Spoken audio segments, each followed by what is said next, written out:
rapport avec la prédication dans la série sur Osée. Donc je vous invite à ouvrir vos Bibles en Osée chapitre 14. Pour ceux qui ont les livres, enfin les Bibles rouges de la Mève, c'est la page 694.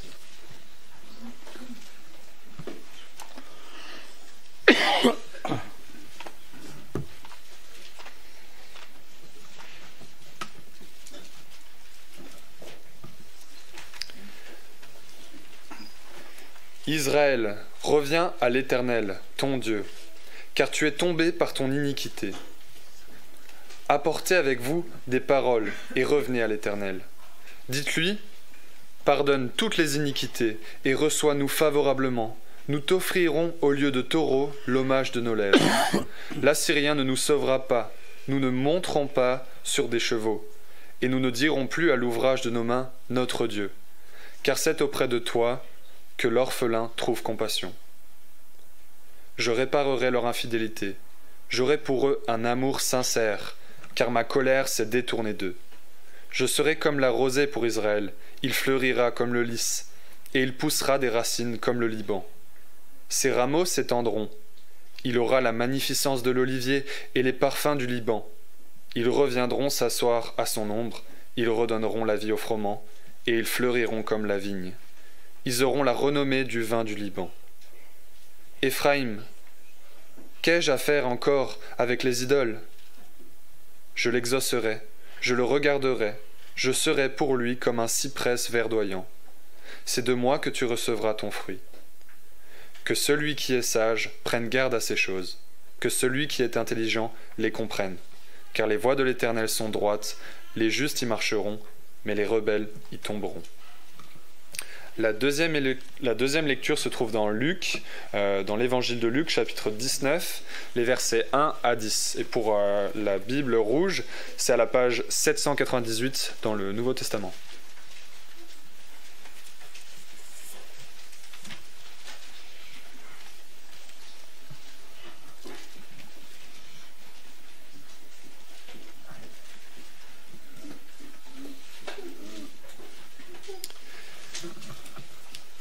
Jésus, étant entré dans Jéricho, traversait la ville.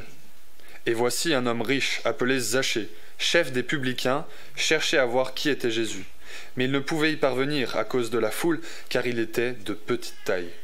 Il courut en avant et monta sur un sycomore pour le voir, parce qu'il devait passer par là. Lorsque Jésus fut arrivé à cet endroit, il leva les yeux et lui dit « Zachée, hâte-toi de descendre, car il faut que je demeure aujourd'hui dans ta maison. » Zachée se hâta de descendre, et le reçut avec joie. Voyant cela, tous murmuraient et disaient « Il est allé loger chez un homme pécheur. » Mais Zachée, se tenant devant le Seigneur, lui dit « Voici, Seigneur, je donne aux pauvres la moitié de mes biens, et si j'ai fait tort de quelque chose à quelqu'un, je lui rends le quadruple. » Jésus lui dit « Le salut est entré aujourd'hui dans cette maison, parce que celui-ci est aussi un fils d'Abraham. Car le Fils de l'homme est venu chercher et sauver ceux qui étaient perdus. » Et la troisième lecture se trouve quelques pages plus tôt dans la Bible, c'est dans l'évangile de Marc au chapitre 1, verset 15, et c'est la page 760.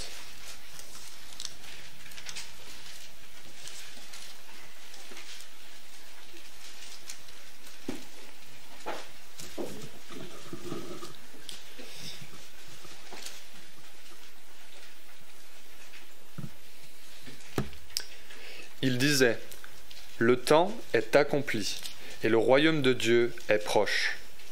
Repentez-vous et croyez à la bonne nouvelle. » Voilà, je vais prier encore pour la prédication de ce matin, suite à quoi les enfants pourront se diriger vers l'école du dimanche. Ouais, merci Seigneur pour cette grâce que tu nous fais ce matin, encore de pouvoir nous rassembler en Église. Merci Seigneur pour cette grâce que tu nous fais de pouvoir écouter ta parole. Merci parce qu'elle est efficace. Merci parce qu'elle nous donne un cap dans cette vie, Seigneur. Merci parce que tu nous renouvelles notre amour pour elle chaque jour. Et je veux vraiment te prier ce matin d'aider notre pasteur Valentin de pouvoir prêcher la parole avec fidélité, Seigneur, et que cette parole puisse toucher nos cœurs. Je veux vraiment te demander d'ouvrir les yeux de notre cœur, Seigneur, pour que nous puissions, Seigneur, la comprendre dans un premier temps, mais aussi pouvoir l'appliquer à notre vie, nous en rappeler dans les moments bons comme dans les moments plus difficiles de notre semaine, Seigneur. Merci parce que elle est notre fondement. Alors je veux vraiment te demander de venir en aide à Valentin, de l'aider dans sa structure et de pouvoir trouver les bons mots pour nous parler. Je veux encore te prier aussi pour les enfants qui vont aller à l'école du dimanche, et là aussi je te demande de faire une œuvre dans leur cœur, et que dès leur plus jeune âge aussi cette même parole puisse les toucher et les appeler à toi. Merci Seigneur. Amen. Amen.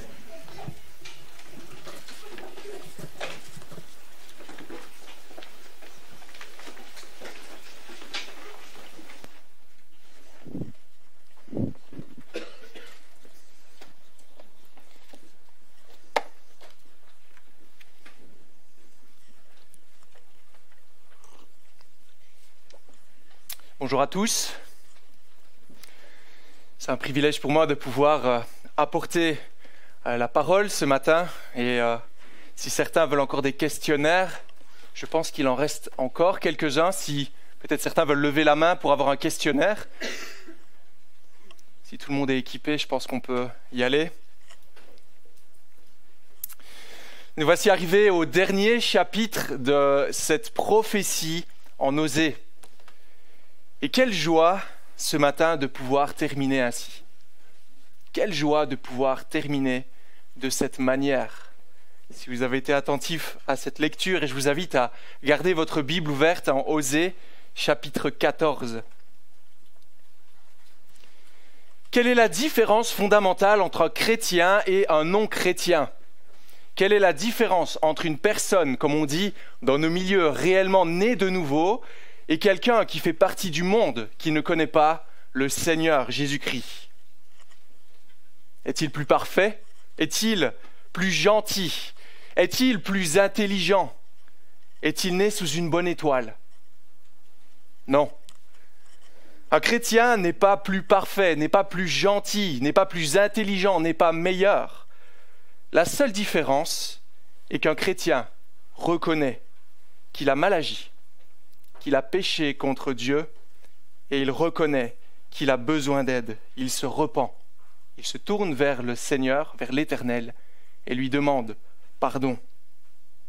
On l'a lu en Marc, chapitre 1, verset 15. « Repentez-vous et croyez à la bonne nouvelle, c'est-à-dire croyez en Jésus-Christ, celui qui est le seul qui peut nous sauver. » Voilà ce que fait un chrétien, voilà la différence qui se trouve fondamentalement chez un chrétien. On pourrait dire ici, voici l'acte fondateur, l'effet immédiat lorsque le Seigneur ouvre nos yeux sur notre péché, sur qui nous sommes réellement.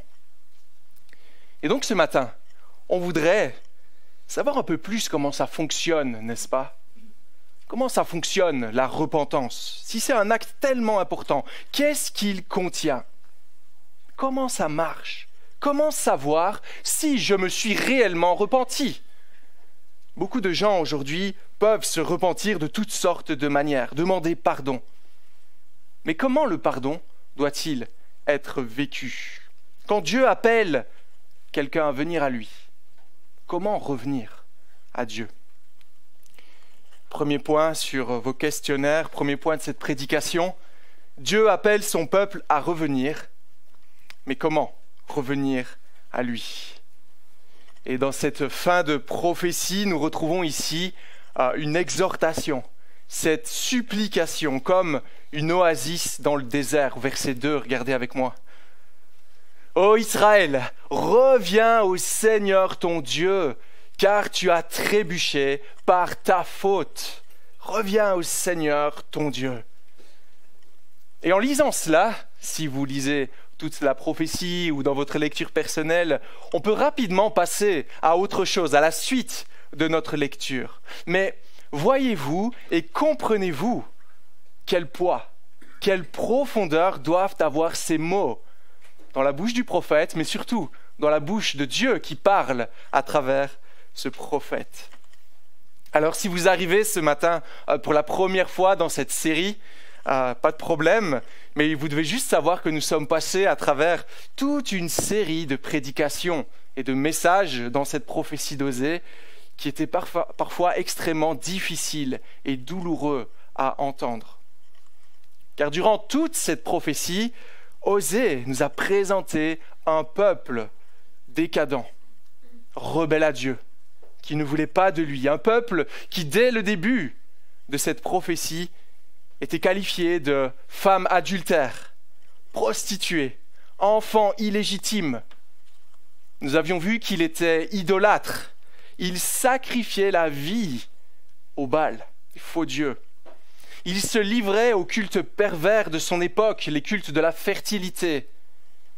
Il remplaçait l'Éternel par des statues, on l'a vu la dernière fois, qui sont l'œuvre des hommes. Comprenez donc bien ceci en commençant ce matin.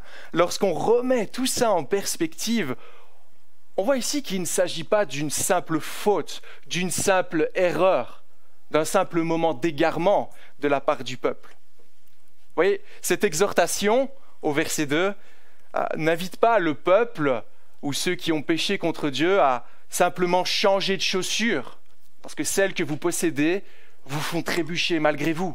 Tu devrais peut-être changer de chaussures, parce que là, c'est dangereux. Non, c'est bien plus que cela.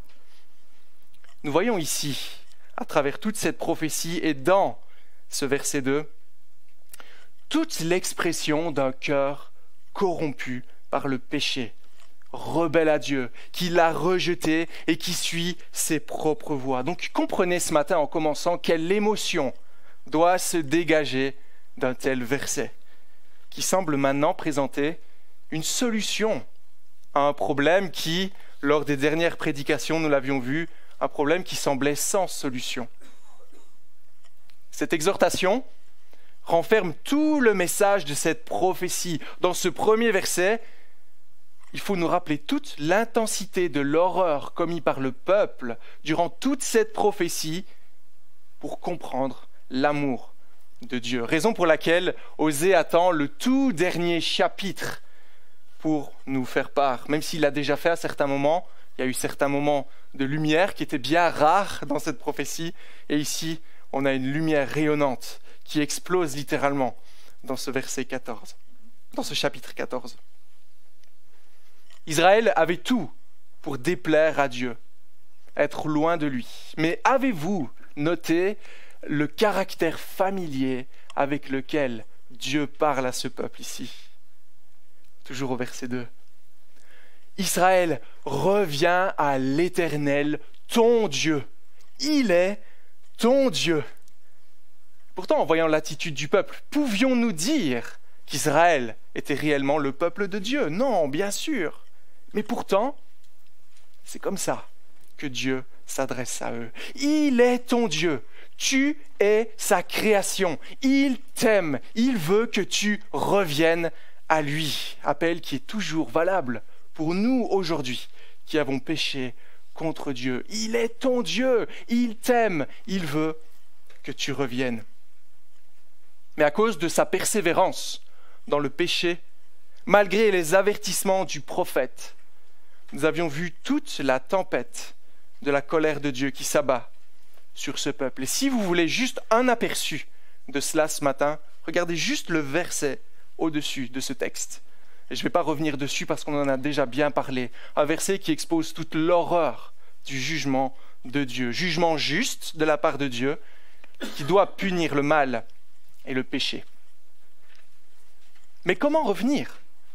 Comment revenir à Dieu? Comment faire pour revenir à l'Éternel après avoir commis de tels crimes? Comment faire après avoir contracté une telle dette vis-à-vis de Dieu? Après être arrivé au constat que la seule place du peuple, c'est d'être loin de lui. Regardez le verset 3. Prenez avec vous des paroles et revenez au Seigneur. Dites-lui, pardonne toute faute et prends ce qui est bon. Voyez-vous la solution à tous les dilemmes ce matin? Voyez-vous le seul moyen pour le peuple d'être sauvé?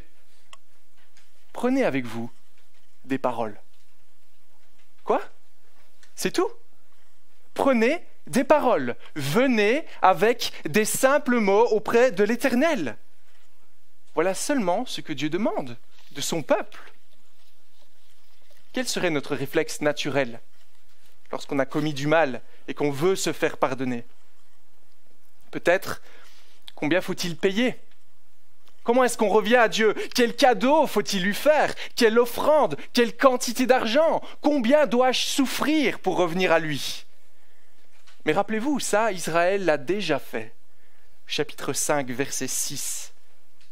Je vous lis simplement ce passage. « Ils iront avec leur petit bétail et leur gros bétail rechercher le Seigneur, mais ils ne le trouveront pas. Il s'est éloigné d'eux. » Les offrandes que le peuple pouvait faire en aussi grand nombre n'impressionnaient pas Dieu.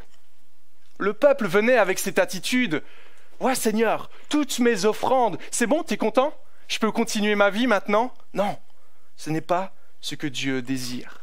Il nous dit, prends tes mots avec toi. De toute manière, de toute façon, qu'avons-nous d'autre que nos mots? Nos performances? Nos mérites? Notre argent? Non, car voilà encore une situation qui permettra à l'être humain de s'élever et de chercher à mériter quelque chose, d'excuser peut-être le péché, remettre les compteurs à zéro. J'ai fait une belle offrande à l'église, je pense que Dieu doit être content, là, je peux reprendre ma semaine comme avant. Non, non, nous n'avons rien à offrir, nous n'avons rien qui soit suffisant pour nous racheter. Mais Dieu veut qu'on communique avec lui. Il veut nous entendre lui parler. Dieu est un Dieu relationnel, et la parole est la base de la relation, n'est-ce pas? Il veut qu'on lui parle. Comprenez-vous ici le principe que Dieu met en avant? Il nous dit simplement qu'il n'est pas un distributeur de bénédiction ou un distributeur de pardon dans lequel on insère une pièce pour obtenir ce que nous désirons, sans aucun lien avec cette machine. Ou encore peut-être lorsque vous devez payer vos contraventions, vos amendes de la police. Vous faites ça comment? Vous prenez ce ticket peut-être mis sur votre pare-brise, vous allez devant votre ordinateur, vous payez cette dette à la police. Mais êtes-vous réellement repentant? Souvent même en le faisant, on est plein de rancune. Ah, j'aurais pu utiliser cet argent à tant d'autres choses. Et on maudit peut-être ceux qui ont mis cette amende. Non, ce n'est pas ce que Dieu recherche. Voyez ce qu'il veut que nous disions ici. Fin du verset 3. Pardonne toute faute. Pardonne toute faute. Voyez-vous ce qu'on affirme quand on dit cela? Pardonne toute faute. C'est une manière de dire, tu as raison, j'avais tort, je suis en faute envers toi, et pas seulement sur certains éléments, mais je suis en tort sur toute la ligne. Vois, je suis d'accord avec toi, tu as raison, pardonne-moi, j'ai tort, et je ne peux qu'implorer ton pardon. Mais tout le monde ne pourrait-il pas dire cela? Tout le monde pourrait ce matin, même sous la contrainte, dire « Oui, pardonne-moi, Seigneur ». Ne s'agit-il pas d'une formule magique un peu simple qu'on pourrait tous appliquer pour avoir la vie sauve? Et voyez, proclamer cette phrase, c'est reconnaître toute l'ampleur de notre erreur, toute l'ampleur de notre rébellion à l'égard de Dieu. Et c'est reconnaître tout cela devant sa majesté avec un cœur brisé, un cœur contrit. Comment est-ce qu'on voit ça dans ce texte? Voyez ces mots. Dans ces mots, pardonne toute faute, il n'y a pas d'excuse. Il n'y a pas d'excuse, comme on peut parfois en avoir si facilement quand on demande pardon à quelqu'un. Pardonne mon attitude ce matin, mais j'étais fatigué. Pardonne mon attitude, mais je ne me suis pas levé du bon pied. Oui, j'ai péché, mais as-tu vu la culture dans laquelle nous vivons? As-tu vu ce monde? As-tu vu ma vie? De quoi est fait mon quotidien? Vois-tu comment fonctionne le gouvernement? Vois-tu comment j'ai été élevé par mes parents? Oui, j'ai mal agi, mais ce n'est pas ma faute en fait. C'est ça qu'on dit. Est-ce que c'est réellement une repentance, un pardon? Non. C'est à cause de la politique, le gouvernement, mes collègues, mes parents, la femme que tu m'as donnée, le temps qu'il fait. Ça, c'est pas une réelle repentance. Vous voyez, la différence maintenant quand on entend un cœur réellement touché par la grâce. On dit juste, pardonne-moi, pardonne-moi. C'est ma faute, c'est mon péché, je t'ai désobéi, j'ai agi contre ta loi, j'ai été au centre de ma vie, car mon cœur est mauvais et rebelle, et je suis le seul responsable. Voyez encore comment reconnaître un cœur brisé et contrit. Tout est mis en lumière. Pas juste les péchés qui nous arrangent. Pardonne toute faute. Car qu'est-ce que le péché? Le péché, c'est ce qui nous éloigne de Dieu, n'est-ce pas? C'est ce qui nous sépare de lui. Alors bien sûr, on peut demander pardon. Oui, Seigneur, pardonne-moi. Mais on peut demander pardon pour certains types de péchés, mais pas tout. Oui, Seigneur, pardonne mon orgueil, pardonne mes excès de colère, pardonne ma grossièreté. Mais qu'en est-il de ta convoitise, de l'immoralité, de la malhonnêteté, des calomnies, ce que en fait personne n'a vu, ce qui semble t'appartenir, mais dont tu es bien conscient?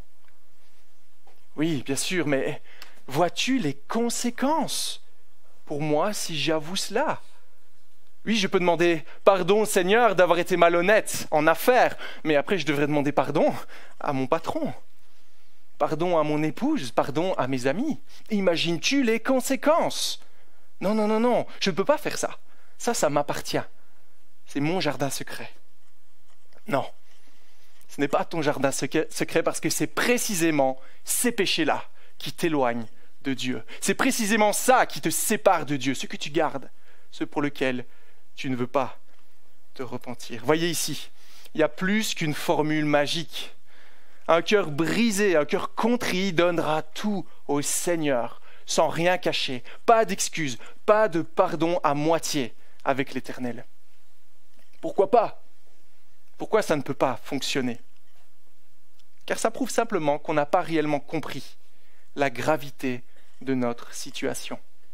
Et à nouveau, ça, Israël l'avait déjà fait, une fois de plus, au chapitre 5. C'était le premier tiers de cette prophétie. On aurait peut-être pu terminer cette prophétie bien plus tôt. Le peuple recherchait le Seigneur. Ils savaient qu'ils ont mal agi, mais ils ne le trouveront pas. Il s'est éloigné d'eux. Israël savait qu'ils avaient mal agi, mais ne voulait pas revenir entièrement à Dieu. Non, il y a quand même certaines choses que nous aimons.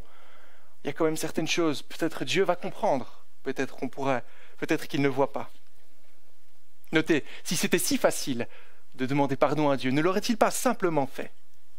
Il faut qu'on sache ce matin qu'il est plus facile pour nous d'apporter des offrandes, d'apporter des sacrifices, de faire des œuvres, que de proclamer qu'on a eu tort sur toute la ligne et de revenir dans une repentance sincère.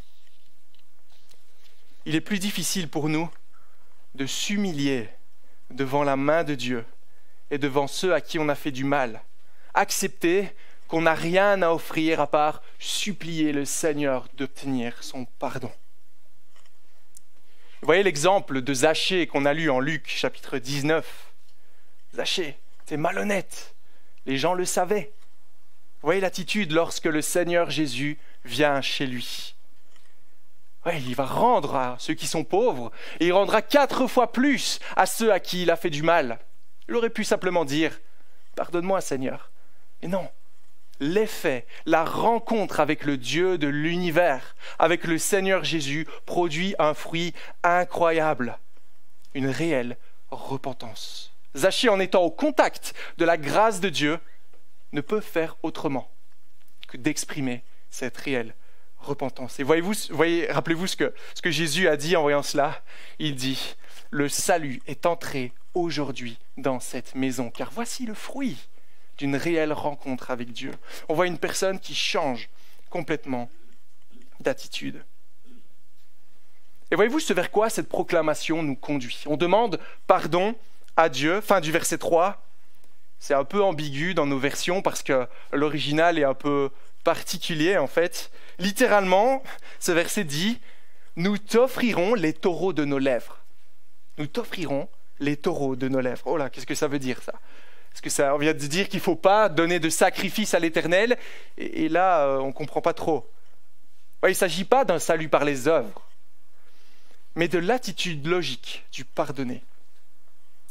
Quelqu'un qui demande pardon à Dieu, qui se sait pardonner, élèvera inévitablement vers Dieu une louange à sa gloire, en se sachant pardonner. On demande pardon à Dieu, et puis logiquement, on loue Dieu, on le remercie pour son pardon. Vous voyez, le fait de se savoir pardonner produit inévitablement une louange spontanée.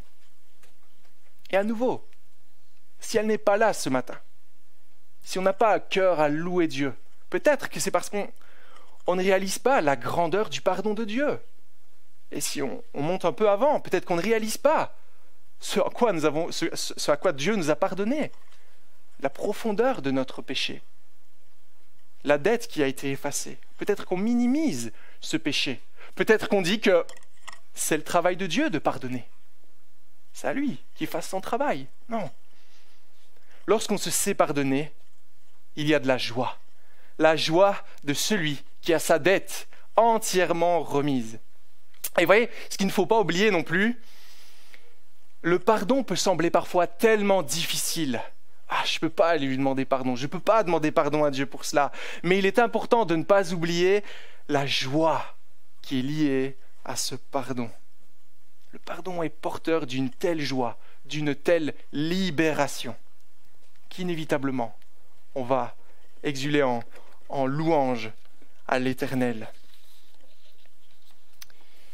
Voyez donc vers quoi le pardon nous conduit. Le salut en Jésus-Christ, le salut que Dieu offre nous conduit à devenir au final ce pourquoi nous avons été créés. On était loin de lui, on vivait dans le péché, mais une fois qu'on est pardonné, on s'adresse à Dieu et on le loue. On devient ce pourquoi on a été créés, des adorateurs de l'Éternel.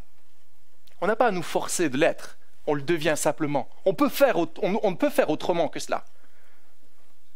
La repentance, c'est donc la proclamation avec nos lèvres du pardon de Dieu, pardonne-moi, j'ai eu tort, et la reconnaissance pour le pardon accordé. Merci Seigneur pour ton pardon.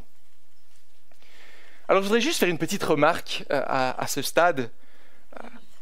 Attention au piège qu'on retrouve parfois de penser que notre salut, notre acceptation par Dieu dépend de l'intensité de notre sincérité dans le pardon. Là, j'étais chez moi, j'ai invité 10 frères de l'église et pendant 1 heure, on a prié avec larmes, on a prié. Non, c'est pas forcément ça qu'on doit chercher. Pourquoi ça ne peut pas marcher? Car à nouveau, ça voudra dire que notre salut, le pardon, dépend de nos efforts. Vous voyez ce que je veux dire? Et c'est important de ne pas tomber dans ce piège. On n'est pas appelé à jouer un rôle ici. Notre salut dépend uniquement de l'œuvre de Christ. Si on comprend l'œuvre de Christ, si on comprend l'Évangile, lorsqu'on s'expose à ce message fabuleux, on aura l'attitude appropriée. Donc veillons à prendre garde de ne pas regarder, ok, peut-être que je dois pleurer plus, peut-être que je dois crier plus fort à Dieu. Non, on ne doit pas jouer un rôle. Lorsqu'on arrive au contact de sa grâce, comme Zachée, il n'y a pas d'autre option pour nous qu'une repentance sincère. De plus, nous ne voyons pas d'emblée toute l'étendue de notre propre péché. Mais c'est une chose, une œuvre de l'Esprit Saint que Dieu place dans nos cœurs. Et il nous révèle tout au long de notre vie, là où nos attitudes ne sont pas conformes à celles d'un enfant de Dieu. C'est pourquoi un chrétien réellement né de nouveau ne se repentira pas une seule fois, mais constamment. Parce que l'Esprit mettra en lumière ce qui n'appartient pas à Dieu et on voudra s'en débarrasser. Pourquoi cette vie de repentance? Pourquoi? Il y a quelques temps, quelques mois, je courais, je faisais du jogging. J'allais ici dans le champ à Morchevillers. C'est un super cadre. Il y a les Vosges d'un côté, c'est au milieu des champs, c'est vraiment agréable, un vent frais, c'est vraiment l'idéal. Et un jour, il y a un fermier qui a mis un énorme tas de fumier juste à un endroit. C'est véridique. Il est resté là, je pense qu'il y a encore. Il est resté là, ça fait bien 1 an qu'il est là. Je ne sais pas pourquoi. Et avec le temps, ça avait une telle puanteur que c'était juste insoutenable de passer à côté. À un point tel que véridique, je devais passer dans le champ, dans la terre pour contourner ça, parce que c'était juste impossible d'être là à côté de ça. C'était juste, ça brûlait les narines, quoi. C'était atroce. Et une fois que je passais par là, je disais plus jamais je voudrais de cela. Et là, je continue ma route, je continue mon chemin, et là, je me rends compte que c'est bizarre, mais même si l'odeur est moins forte, elle est toujours là. Elle est toujours présente, jusqu'à ce que je réalise qu'en fait, sous mes chaussures, j'avais marché dans ce fumier et que je l'ai emmené plus loin. Qu'est-ce que je fais alors? Quelle serait l'attitude logique? Je frotte, n'est-ce pas, mes pieds pour m'en débarrasser. Voilà, c'est un peu ça qui se passe dans la vie chrétienne. Lorsque le Seigneur ouvre nos yeux sur notre péché, qu'on réalise la puanteur de notre péché, à quel point il est destructeur, on voudra tout faire pour s'en débarrasser. On voudra faire un détour, on ne voudra plus jamais être confronté à ce qui nous séparait de Dieu. Mais parfois, dans notre cheminement, l'Esprit révèle encore certaines choses qui ne sont pas conformes à un enfant de Dieu. Et on voudra logiquement s'en débarrasser. Ce ne serait pas logique, vous voyez, de côtoyer ce fumier, voire en mettre un peu dans les poches. C'est vraiment ça ici. On voudra s'en débarrasser. Ne plus rien avoir à faire avec cela. Du coup, je suis perdu dans mes notes. Oui, c'est ça. Donc on voudra haïr notre péché, on voudra le rejeter, non pas parce qu'on y est contraint, non pas parce que le pasteur a dit qu'il fallait s'en débarrasser, mais parce qu'on veut plaire de tout son cœur au Seigneur, à celui qui nous a sauvés, à celui qui nous aime. Et en fait, si vous regardez notre texte au verset 4, c'est naturellement là qu'il nous conduit. Vous voyez le verset 4 avec moi. L'Assyrien ne nous sauvera pas. Nous ne monterons pas sur des chevaux. Nous ne dirons plus à l'œuvre de nos mains, notre Dieu. Voilà 3 mentions particulières. Mais vous rappelez-vous à quoi correspondent ces 3 mentions? Voici les 3 péchés fondamentaux pour le peuple, duquel débouchaient toutes leurs mauvaises attitudes. Voilà ce qui constituait ce peuple d'Israël. Si vous étiez avec moi durant pas forcément toutes, mais durant la majorité de cette série, ces 3 péchés auxquels nous avons été confrontés par rapport au peuple. Le peuple faisait des alliances, concluait des alliances malhonnêtes pour trouver leur sécurité, avec la Syrie, avec l'Égypte principalement. C'était là qu'allait leur confiance, pas en Dieu. Ils se disaient, si seulement on faisait des alliances militaires, peut-être que là on aura la sécurité. Ils se livraient au compromis. Deuxièmement, ils confiaient leur avenir et leur prospérité dans leur propre puissance militaire. Nous ne monterons plus donc sur des chevaux. Ils accumulaient des chevaux, ils se formaient une armée. Ils avaient presque 46 villes fortifiées pour faire face à l'ennemi. Mais ils oubliaient le seul qui pouvait leur donner la victoire. Et troisièmement, nous ne dirons plus à l'œuvre de nos mains notre Dieu. C'est l'idolâtrie du peuple, l'idolâtrie constante qui remplaçait tous les bienfaits de l'Éternel par d'autres. Ils disaient à leur statue faite par les mains des hommes, « Ah, c'est vous qui nous donnez la prospérité, les champs, la nourriture, etc. » Voyez-vous ce vers quoi une repentance sincère conduit? Ils mettent ici de côté leur ancienne vie. Ils abandonnent leurs péchés, ils s'en détournent.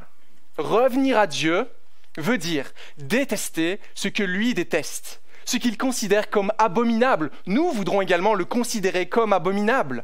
Ça revient à dire « je ne donnerai plus ta place à d'autres ». Ou encore, on ne dira plus « c'est l'œuvre de nos mains qui accomplit cela ». Jamais plus on ne voudra s'appuyer sur soi-même. Jamais plus on ne voudra trouver satisfaction ailleurs qu'en Dieu. Vous voyez ce vers quoi une réelle repentance conduit? C'est de dire à Dieu, je reconnais que tu es suffisant, qu'en toi se trouve tout ce dont j'ai besoin. Et ensuite, on apprend à vivre dans la dépendance à Dieu. Et si durant notre vie, il se trouve certains éléments, certaines choses qu'on estime avoir tellement besoin, mais qui ne semble pas se trouver en Dieu. Peu importe, car en Dieu, j'ai tout ce qu'il me faut. Dieu n'est-il pas suffisant pour que nous ayons besoin de nous tourner vers d'autres choses, vers des idoles que le monde, encore aujourd'hui, nous propose? Et si ce matin nous pensons que nous ne pourrons jamais vivre sans ce que le monde nous offre, la richesse, la gloire, la propre justice, certains plaisirs qui se trouvent dans ce monde, c'est que nous ne comprenons pas ce qui se trouve en Dieu. Voyez avec moi ce qui se trouve en Dieu et nulle part ailleurs, fin du verset 4. « Car c'est auprès de toi que l'orphelin obtient compassion. » Alors, voyez à quoi se compare le peuple, à quoi est comparé le peuple d'Israël ici, un orphelin. Était-il bon d'être orphelin à l'époque? C'était une bonne position? Non, c'était la pire en fait. Un enfant incapable de se débrouiller par lui-même, sans aucune personne vers qui aller, qui est misérable, qui n'a rien à offrir. C'était en fait la pire manière pour le peuple de se caractériser. Et c'était comme cela d'ailleurs qu'ils étaient caractérisés au début de cette prophétie. Vous vous rappelez peut-être comment Dieu appelait le peuple d'Israël au début. Pas mon fils, pas mon peuple, je ne le connais pas, il n'est pas à moi. Un orphelin dont personne ne veut. Maintenant, voyez ici, l'amour de ce père, lorsque cet orphelin qui n'a aucun droit, rien à faire valoir, rien à offrir, il ne peut pas mettre les mains dans les poches et sortir un billet pour dire « accepte-moi ». Non, rien. Il se présente devant Dieu en disant « aie pitié de moi ». C'est la seule manière d'obtenir compassion. On voit ici l'attitude qu'il faut pour venir à Dieu dans la repentance. Je suis pauvre, je suis dans le besoin, je ne peux rien faire par moi-même. Voici l'attitude qui amène cette compassion de Dieu, qui amène Dieu à prendre pitié de nous. Car la parole nous dit que Dieu résiste aux orgueilleux, mais il fait grâce aux humbles, à ceux qui savent qu'ils n'ont rien à offrir et qui n'ont que leur propre péché. Mais parfois, lorsque Dieu nous ouvre les yeux sur notre vie, sur notre péché, sur sa sainteté, on pourrait se dire, mais va-t-il me recevoir? Question légitime, n'est-ce pas? On n'est pas trop sûr. Attends, si tu savais le quart de la moitié de ce que j'ai fait durant ma vie, tu ne voudrais pas de mon amitié. Alors comment un Dieu saint peut-il vouloir m'adopter comme cet orphelin? On peut tomber dans le doute. Vous voyez ce à quoi Dieu, maintenant, dans la deuxième partie de ce texte, va passer son temps. Et ça, c'est extraordinaire. Il va nous rassurer, nous promettant de nous bénir si on revient à lui. C'est notre deuxième point ce matin. Dieu promet de bénir celui qui revient à lui.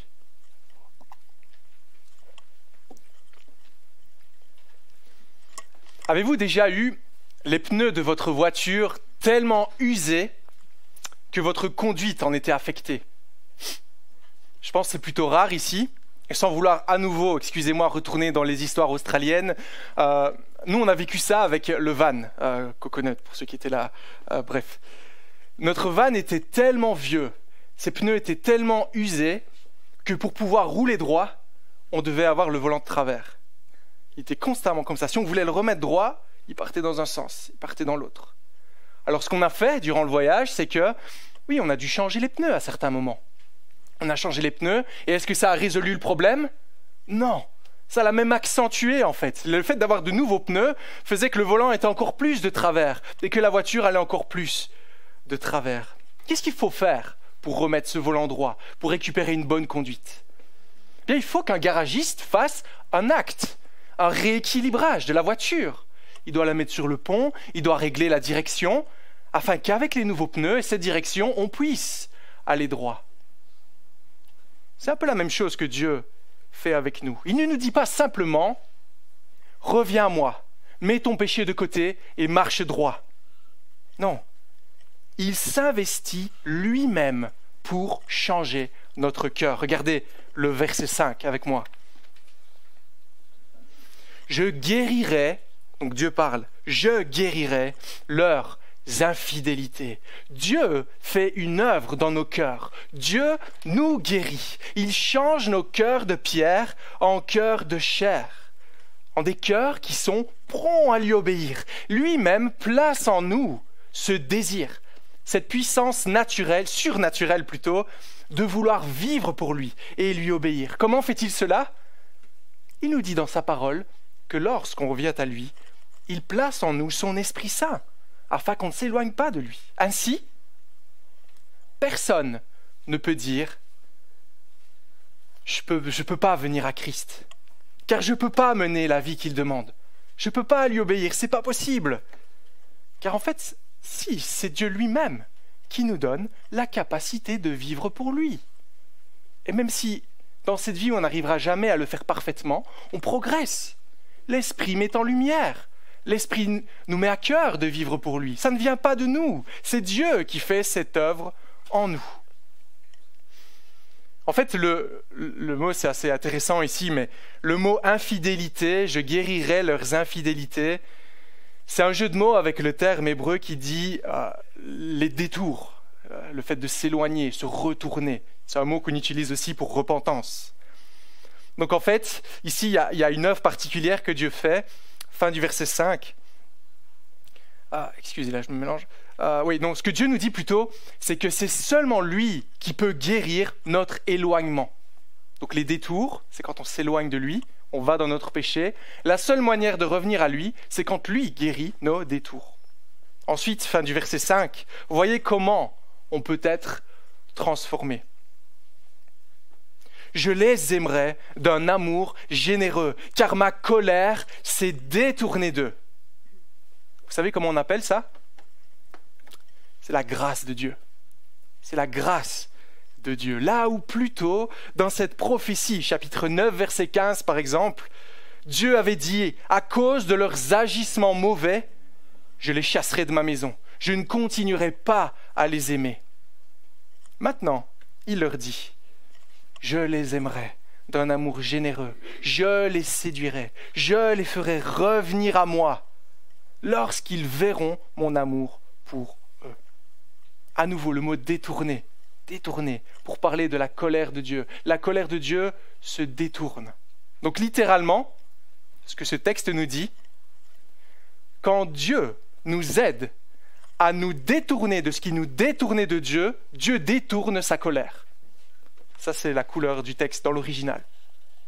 Il y a tout ce jeu de mots qui est là pour nous montrer que cela est seulement l'œuvre de Dieu. Ce n'est pas à nous-mêmes d'essayer. Bien sûr, on doit aussi s'impliquer dans cette lutte, mais le point de départ, c'est d'aller à lui. C'est la grâce de Dieu. Alors que nous sommes encore pécheurs, Christ est mort pour nous. Alors que nous sommes encore dans notre péché, il vient à notre secours.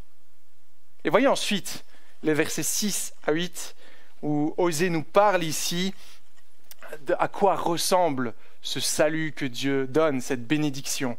Versets 6 à 8. Alors c'est assez particulier, il parle ici en poésie, et peut-être qu'on aura un peu de mal à comprendre, mais je vais passer rapidement là-dessus en vous montrant 3 éléments qui ressortent de cela. Il nous dit que la bénédiction de Dieu, c'est comme un rafraîchissement. Et c'est la bienfaisance même, comme la rosée pour Israël. Il faut s'imaginer ici le contexte d'un pays désertique. Il n'y a rien, aride. Et lorsque la rosée arrive, ça fait du bien. C'est une bénédiction qui vient du ciel et qui permet à la terre de donner son fruit. On a un contraste ici avec ce qui se passait au début, la famine, la sécheresse et la mort. Le salut de Dieu est synonyme de stabilité, comme un arbre enraciné, un arbre que personne ne peut faire bouger. La bénédiction que Dieu nous donne ne sera pas à un moment donné envolée, disparaît, va fadir ou quoi. Non, elle va grandir, être enracinée en nous et personne ne pourra enlever cette assurance. Et 3e élément qu'on retrouve dans cette poésie, la bénédiction de Dieu est caractérisée par la vigueur et le fruit. Ses rameaux s'étendent, le froment est là, le fruit de la vigne abonde. Donc si on a peut-être un peu du mal dans notre contexte à voir là où ça nous mène, imaginez donc simplement les pires mots de notre époque. Et imaginez que tout cela est maintenant inversé. Imaginez même plus que cela est bien plus grand, parce qu'ici, on nous parle d'un salut pour l'éternité, pas juste d'une bénédiction matérielle sur cette terre. À l'époque, le pire de tout, c'était manquer de nourriture, la sécheresse, la mort. Ici, tout est inversé. Tout est inversé. Dieu promet de bénir, et il bénit avec une bénédiction qui est complète, entière, solide, bienfaisante. À nouveau, fin du verset 9, voyez d'où provient tous ces bienfaits. L'Éternel nous dit, c'est moi qui te bénis comme cela, c'est moi. Alors Israël, alors Ephraïm, alors nous ce matin, qu'ai-je encore à faire avec les idoles? Vous voyez ce que Dieu fait à la fin de cette prophétie? Après avoir invité le peuple à revenir à lui, après lui avoir montré toutes les bénédictions qui seront les leurs, il les invite à la comparaison. Comparez, allez-y. Quelle différence y a-t-il entre moi et ces idoles que vous aimez tant? Vois si tu reviens à moi, comme tu seras. Moi, je prendrai soin de toi. Moi, je te donnerai du fruit. Moi, je t'écouterai. Mais ces idoles que tu affectionnes particulièrement, que peuvent-elles te donner? Réfléchis. Peuvent-elles t'entendre? Sont-elles fiables? Recherchent-elles ton bien-être? Réfléchis. Ton argent, tes entreprises malhonnêtes, peut-être la pornographie que tu regardes, tes relations immorales, où est-ce que ça te conduit? Où est-ce que ça te conduit?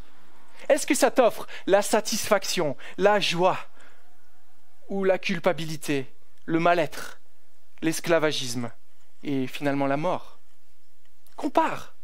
Le Seigneur nous invite à comparer ce matin. Mais vois ce que moi je t'offre, ce que le Seigneur nous offre. Vois ce qu'il nous promet. Je te promets que toute chose contribue pour ton bien. Je te promets que je serai avec toi jusqu'à la fin du monde. Je te promets que les anges sont constamment devant ma face pour me porter rapport sur toi. Je te promets un salut parfait, complet pour l'éternité. Et encore bien d'autres promesses que nous retrouvons lorsqu'on médite les Écritures. Vois-tu la liberté de ton esclavage, de ton péché qui se trouve auprès de moi? Vois-tu que la seule façon de vivre conformément à ce pourquoi tu as été créé se trouve en moi, dans le retour à moi? Et à nouveau, en voyant qui est Dieu, en voyant qui est Israël, en voyant qui nous sommes ce matin, on pourrait se demander, mais comment un tel pardon peut être même possible? Comment ce Dieu saint peut-il agir de la sorte sans compromettre sa justice, sans fermer les yeux sur notre péché? On en a parlé dans la présidence ce matin. Mais tout ça pointe une nouvelle fois nos regards vers l'œuvre de Jésus-Christ, vers ce qu'il accomplit à la croix. Car c'est là, particulièrement, que la colère de Dieu, cette colère qui nous était destinée, cette colère qui se trouve tout au long de cette prophétie et que nous avions vu que nous méritions, tombe sur son Fils. C'est Jésus-Christ qui prend la colère. Et si Jésus prend la colère, que reste-t-il si nous nous sommes cachés derrière Christ?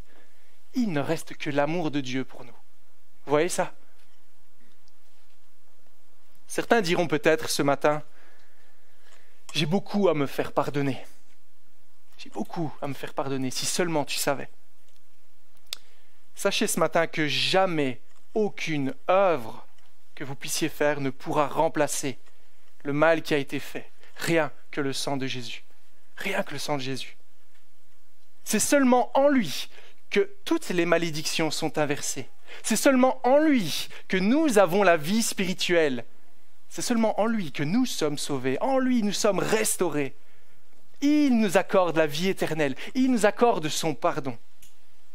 Mais en dehors de Christ, nous ne pouvons rien faire. Alors, verset 10, qui est sage? Qui est sage?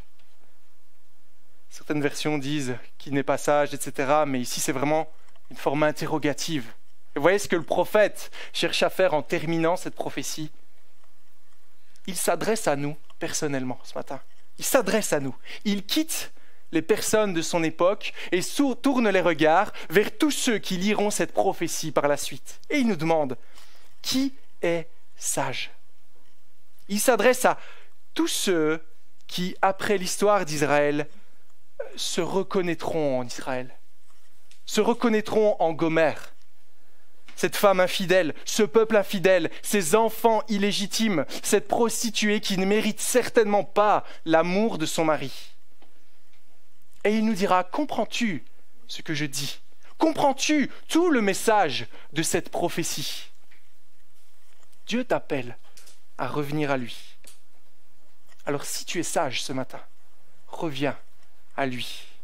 Reviens à lui, où tu seras comme l'enfant rebelle dont nous avions parlé la dernière fois, l'enfant paresseux qui reste dans le ventre de sa mère alors que le travail a commencé. Il reste confortablement plutôt que d'aller à la vie et il va pour la mort. Avez-vous compris le message d'Osée ce matin? L'avez-vous compris? Un jugement terrible est sur tous ceux qui s'opposent à Dieu. Tout être humain autant que nous sommes avons péché contre l'Éternel. On l'a tous rejeté, mais Dieu est un Dieu de grâce qui appelle encore aujourd'hui à revenir à lui pour la vie. Donc vous voyez la fin de ce verset qui nous montre qu'il n'y a que deux façons de vivre. Et je termine par cela. Soit on va à Christ dans la repentance, soit on est transformé par lui, on veut vivre pour Dieu et on vit pour l'éternité dans la joie en sa présence. Soit on continue à vivre pour nous-mêmes, à ne pas se remettre en question.